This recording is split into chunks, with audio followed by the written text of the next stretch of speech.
On the broadcast tonight, President Park Geun-hye and Uzbek President Islam Karimov agreed to push for new joint projects in gas development and solar power. As President Park's new Prime Minister nominee finds himself under mounting pressure to voluntarily withdraw, all eyes are on whether the presidential office will submit a proposal for his parliamentary confirmation hearing. And trial for the captain and crew of the SUNKEN Sewol ferry continues today. One crew member admits to charges of abandoning passengers and the ship. And as for World Cup openers go, this was about as bad as it gets for Portugal. Germany dismantled Portugal while U.S. snubbed Ghana. And for Team Korea's first match against Russia tomorrow morning, roughly 100,000 Koreans are set to gather across the nation to cheer for the team. Early edition begins now. I see trees of green, red 늘 남편 먼저, I see them 늘 자식 먼저. for me and 레이디 퍼스트라는 말을 믿고 살아온 당신. 오늘만큼은 세상 누구보다 당신이 먼저입니다. 한 분 한 분 특별하게 모시겠습니다. Excellence in Flight, Korean Air.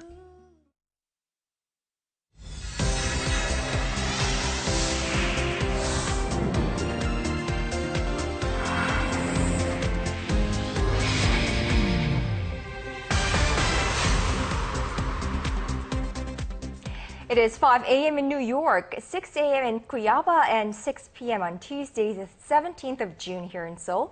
Hello, this is Early Edition of 6, live from Seoul. I'm Moon Gon-young. And I'm Daniel Chen. Thank you for joining us. We don't begin on a high note today, however. It is about Mr. Moon Chang-guk, who has been the center of controversy for making some questionable comments about history and Korea. And he is, of course, facing a lot of opposition in terms of securing his position as the prime minister in Korea. Right, and all eyes were on whether the presidential office will go ahead with its plan to submit a proposal for his parliamentary confirmation hearing today. And as our Chi Myung-gil reports, we're just getting reports from the presidential office that submitting the proposal today might be a bit difficult. So here's our Chi Myung-gil. Prime Minister nominee Moon Chang-guk's apology for controversial remarks he made years back about Japan's colonization of the Korean peninsula doesn't go far enough for the main opposition New Politics Alliance for Democracy, or NPAD. Japan's colonization remains the biggest scar for the Korean people. We cannot nominate a prime minister who has a distorted view of history. If the government proceeds with the confirmation hearings, it will be criticized for lacking common sense. Should the presidential office push ahead with Moon's nomination, some NPAD lawmakers say they would consider boycotting the confirmation hearing in protest. And the negative views of the prime minister nominee aren't reserved for the opposition party. 6 first-term lawmakers of the ruling Saenuri Party have issued statements calling for Moon to withdraw his nomination, while a number of more experienced lawmakers have openly criticized him. But the ruling party's floor leader, Lee Won-gu, plans to go ahead with the confirmation process. There seem to be suspicions and doubts about the Prime Minister nominee, but the National Assembly has a duty to proceed with the confirmation hearing and evaluate whether the candidate is suitable. The National Assembly will ultimately hold a plenary vote on Moon's nomination, which would require the attendance of at least 143 lawmakers. To be confirmed, Moon would need at least half of those in attendance to vote yes. Once the National Assembly receives a formal request calling for a confirmation hearing, lawmakers are required to hold one within 20 days. Chi Myung-gil, Arirang News. Well, over in the Uzbek capital of Tashkent, President Park Geun-hye met for summit talks with her Uzbek counterpart, President Islam Karimov, on this Tuesday. Now, in their joint statement, the two leaders agreed to bolster their political, economic, and cultural relations. On the economic front, a number of MOUs were signed, and we have our Choi Yu-sun sending us this report from Tashkent. President Bak's state visit to Uzbekistan this week comes as Korea looks to expand business projects with its #1 Central Asian trading partner. In 2013, Korea and Uzbekistan traded goods totaling some $2 billion. With a Korean stake of more than $8 billion in Uzbek gas field development and chemical complex construction projects, President Bak and their Uzbek counterpart Islam Karimov agreed to expand cooperation in the areas of energy, textiles, and transportation. Sewol asked for Tashkent's support for Korean businesses taking part in a $4 billion Uzbek gas development and processing plant and in the construction of a $300 million solar plant in Samarkand. Uzbekistan's solar power industry holds great potential thanks to the country's great exposure to sunlight. The two leaders also talked about Korea helping to develop an Uzbek electronic government administrative system and signing a deal to build a textile complex in the country, which is the world's #6 cotton producer. President Bak also asked that Korean firms be granted permission to take part in an Uzbek highway construction as part of a 5-year transportation infrastructure development project. The Uzbek leader also endorsed President Bak's Eurasia initiative, which aims to reconnect the Far East and Europe through Central Asia by linking energy and logistics infrastructure across the continent. The next stop on President Bak's Eurasia Initiative campaign tour is Samarkand, a city that was at the heart of the Silk Road. She'll then travel to Kazakhstan Wednesday for a 3-day state visit. Choi Yu-sun, Arirang News, Tashkent.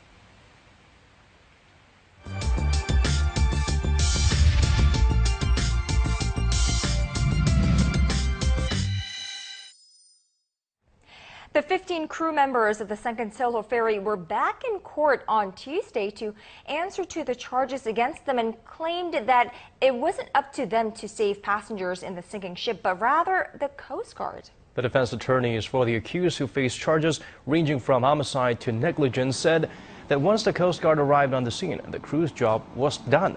The captain of the vessel, Lee Jun-suk, and 3 of his senior crew face charges of homicide by willful negligence and are looking at a possible sentence of the death penalty. Tuesday's court session was the second since the trial opened last week. Meanwhile, search operations on the sunken ferry continue off Korea's southwestern coast of Jindo, with 12 people still unaccounted for and 292 people confirmed dead. So Captain Lee Jun-suk and 3 crew members are accused of what's called homicide through willful negligence. It's a charge that falls between the first-degree murder and manslaughter, but still carries the possibility of the death penalty. Well, 11 other members of the crew are being tried on lesser charges of criminal negligence and violation of maritime law. So how can we expect the legal proceedings to play out? Klaus Luhta is a master deep ocean ship captain and maritime attorney. He joins us live via Skype from Washington, D.C. Captain Luhta, thank you so much for joining us. Thanks for having me. So the captain and 3 crew members are accused of homicide through willful negligence. Now, what does the prosecution here in Korea need to do to successfully prove their case? Well, there are a couple things that the court needs to establish. The prosecution in particular has to establish what the crew members were thinking at the time the incident occurred, and they'll hold whatever evidence they find to a reasonable person standard. That means what would a reasonable person do in that similar incident. Now, I think we can all agree that if a ship is sinking, it's going to be in our best interest to get off of the ship as quickly as possible. However, in this incident, the captain and the crew are held to a higher standard. The #1 obligation of the captain and the officers is to ensure the safety of the crew, in this case, the safety of the passengers, the cargo, and the ship. So the prosecution, they're going to have to show that there was some sort of intent to get off the ship and abandon the passengers who are on board. Well, clearly the man doesn't deserve the title. Is there a judicial precedent for such a case in other parts of the world, Captain? One that comes to my mind is the sinking of the Costa Concordia of Italy's coast. Yes, well, the captain of the Concordia is being prosecuted as we speak, and there's an overarching trend across the globe to criminalize ships' crews and officers, particularly captains. Anytime an incident occurs, it's automatically called for to send the captain to jail, which is not always justified. I think in the case of the Sewol ferry, it's pretty safe to say that there were some shortcomings in the captain's performance, and we can see already that the public of court opinion has indicted this man. But there is a precedent of criminalization of captains around the world. It's not uncommon, and as the Costa Concordia trial continues, we'll see more evidence of that. But again, the captain is held to a very high standard, and unfortunately, sometimes that results in criminal penalties. I think it's worth considering that we look at the actions of the company as well. As of right now, as I understand, the owner of the Sewol Ferry company cannot be found. He's around the globe somewhere hiding from prosecution, and we need to examine that part of this incident as well. Definitely so. Now, how do we expect the Sewol Ferry legal proceedings to unfold from here on? I mean, I can tell you that not only those directly affected by the ferry tragedy, but really the entire nation is closely watching this trial. But we should not be expecting the case to close anytime soon, should we? No, and in fact, I'm quite surprised that the trial has come to bear so quickly. It's already in the court of public opinion, this man and his crew are guilty as far as everyone is concerned. So it's going to be a very tough challenge for the defense to come up with some sort of argument that will overcome the overbearing sentiment of not only the victims' families, but everyone throughout the country as well. I understand this hit the country very hard, and it's heart-wrenching as a ship's master and a mariner to see this sort of thing occur. There's no telling what the outcome will be, but it's likely that it will not be good for the captain and his officers.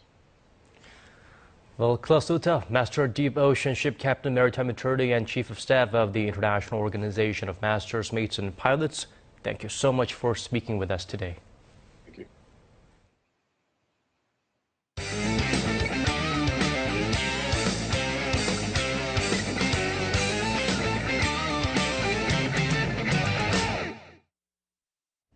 Well, the 2014 World Cup is now at full speed, and for all of you craving another serving of football action, fear not, because there's no lack of excitement in Brazil. Our sports correspondent Song Ji-sun has a wrap-up for Day 5 and gives us a look at what we can look forward to stay on top of the game. Ji-sun?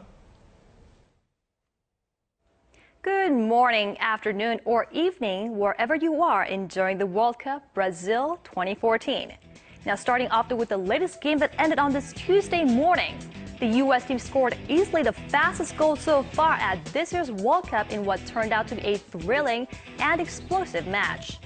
It took Captain Clint Dempsey just 30 seconds to put the ball in the back of Ghana's net. Ghana leveled it up in the second half, but John Brooks headed up the winner in the 86th minute. But it was a completely different story in the match between Iran and Nigeria in Curitiba. They became the first team to draw in this year's World Cup, playing out a rather dull 0-0. Now moving on to another record, the first hat trick in Brazil. The honor goes to Germany's Thomas Müller. Müller was also cutting up controversy after he got head-butted by Pepe. The Portuguese player, thinking Müller was play acting, reacted angrily when the referee sent him packing with a red card. A man short before halftime, and injuries on the Portuguese side, their star man Ronaldo couldn't work his usual magic on the pitch. Now let's turn our attention to Group H now, Korea's group. The first matches in Group H kick off this Tuesday for early Wednesday morning, Korea time.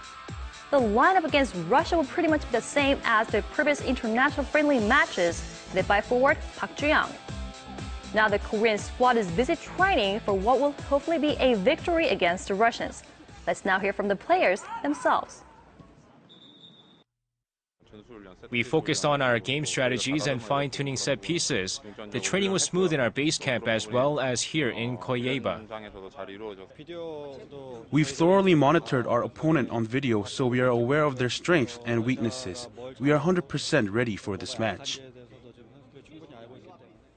Now, once again, Korea's first group match against Russia is at 6 p.m. in Guyaba local time. That's at 7 a.m. on a Wednesday morning here in Korea. Before that, Belgium and Algeria will have already finished their match, Sewol have a better idea about what Korea needs to do to put themselves in the driving seat to advance the next round. Now, those of you planning to join the Red Devils cheer on the Korean squad, here are the go-to places, the spots you should head to watch the game with thousands of others in front of huge screens. The cheers will be rather subdued this year following the Ferry disaster in April. A rather reserved mass cheer will be held at Gwanghwamun Square instead of the City Hall, and another spot is prepared at Yeongdong-dae Boulevard, that's in front of the business district of Samsung Station. Now, Korea's superstar Psy is set to perform his latest hit, Hangover, and hit other songs for the fans right there. We will bring you the live scenes of the cheering fans, and it's some sight to see, so stay tuned to Arirang for all the excitement throughout the day. Well, thanks, Jason, for that. You know, I remember covering the 2010 World Cup, and I was actually on the ground reporting, and that's one experience that you'll never find elsewhere across the globe. Now, as for the 2014 World Cup, it's an exciting time for football fans all around the world, and those in Korea are also staying up late or waking up early to watch the big matches. A lot of bloodshot eyes are expected. The time difference between Korea and Brazil is 12 hours. That means the games aren't on the most sociable hours. But that's not stopping Seoul's expat community from getting behind their national side. Our Connie Lee has this story.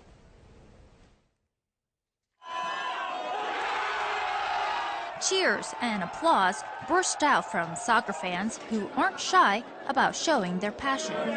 I painted my nails in German colors and kind of dressed red, black and white. Show your earrings. Oh yeah, and here. A World Cup winning team. World Cup winning team is Brazil.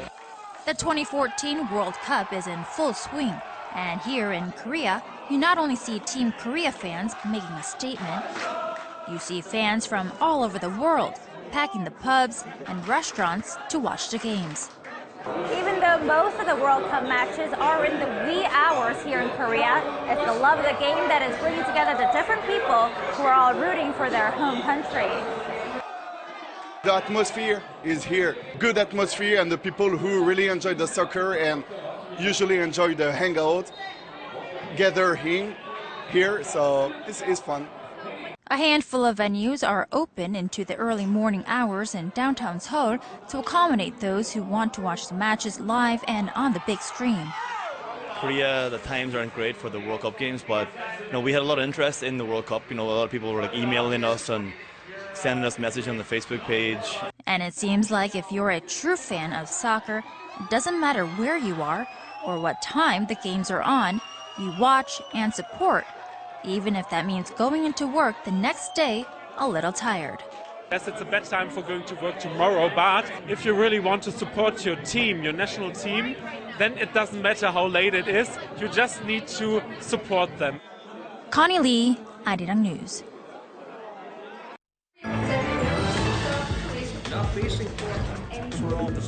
Digging deeper, getting to the bottom of stories that impact your life, talking with you on air and online, connecting you with experts on the world's most pressing issues. News and current affairs at its best with Moon Gon-young and Daniel Che on Early Edition at 6.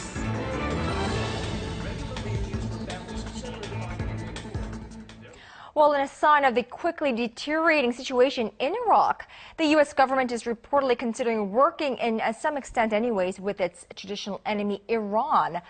Keeping all options on the table, U.S. Secretary of State John Kerry says anything constructive to providing Iraq with stability will be considered, and that includes airstrikes. Kim Hyun-bin reports.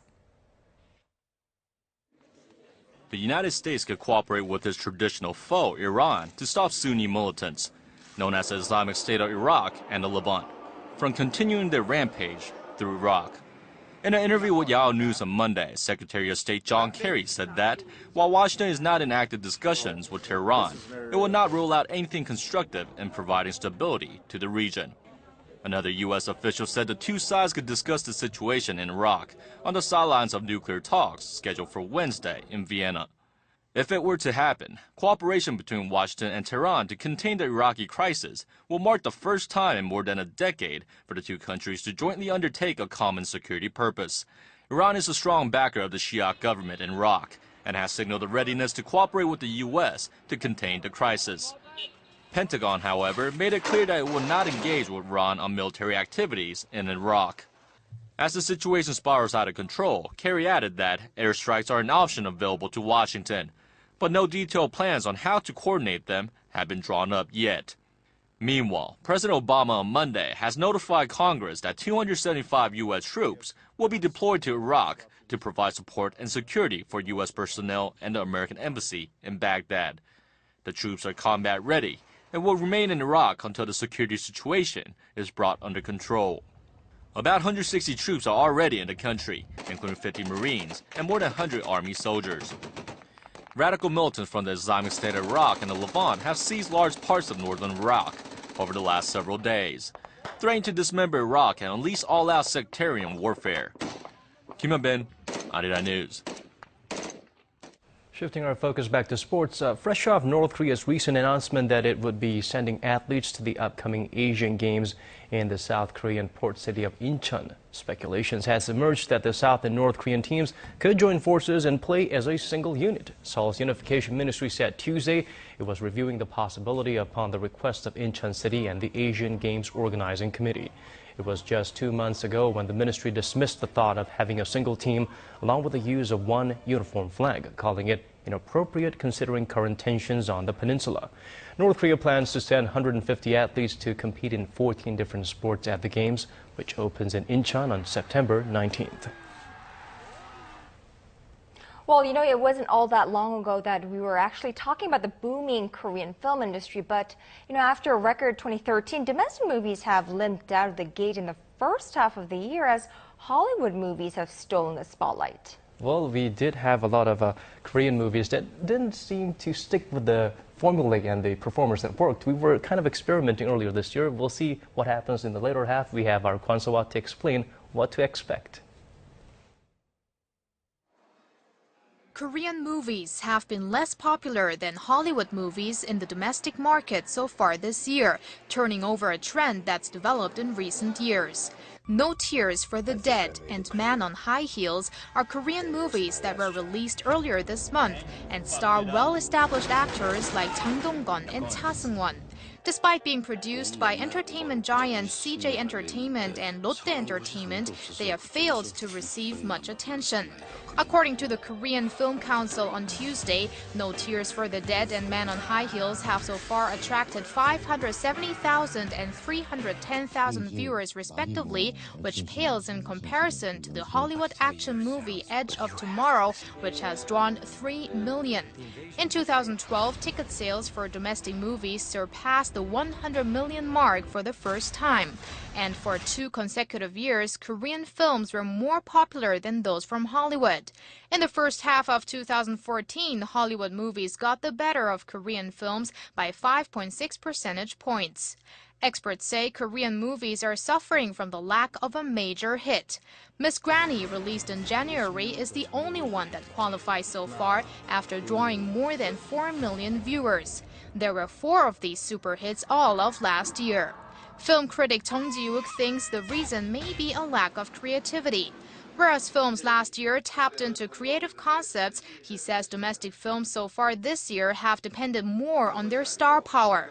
With the year nearly half over, there are concerns that the domestic film market may not surpass the 100 million mark. Kwon So-wha, Arirang News.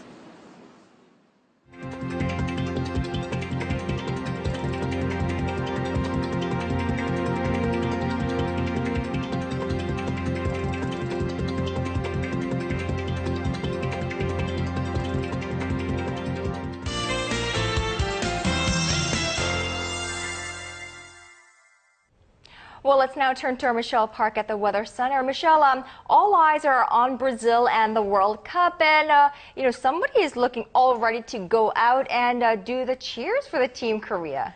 And right now, it's looking very hot and humid in Brazil with some sporadic showers, which are obviously not ideal conditions for the players. Okay, that's for right now. Korea's first match against Russia is just a little over 12 hours away. Michelle, what type of conditions will Team Korea be playing under?